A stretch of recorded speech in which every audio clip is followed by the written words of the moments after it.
Dili na ko makapamanti pa tungod sa kahigal sa akong bana. Maayong adlaw kanimo DJ Sam, ingon man sa imuha mga viewers online. Dako kaayo kog pasalamat ani imong programa ug usapod ko sa imong mga followers kaniadto pa.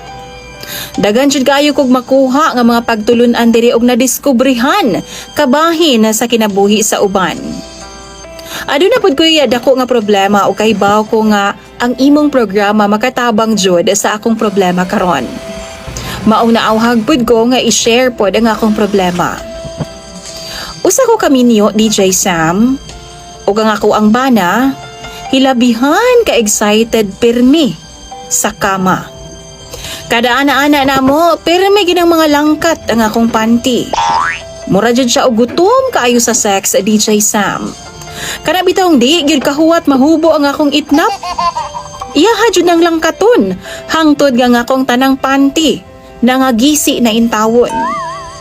Bisan pa og bag-o na DJ Sam, di jud kahibaw maghubo ang akong bana og tarong. Mao nang napul-an nagaayo ko DJ Sam og pinalit og panty. Nakadesisyon ko nga di na lang ko mamanti. Mas maayo pa di ay ning white panty DJ Sam kay diretso na. Unya di na pud ko mag-uol DJ Sam kung asa kong ipalit kay iya hamang ginalangkat. Mas hayahay pa gyud ang paminaw DJ Sam. Ang ako lang problema ning akong sitwasyon karon DJ Sam kay usahay makalimot man ko, di in town ko kapanapo. Usahay gyud makita gid ang taon ning akong sulalat DJ Sam.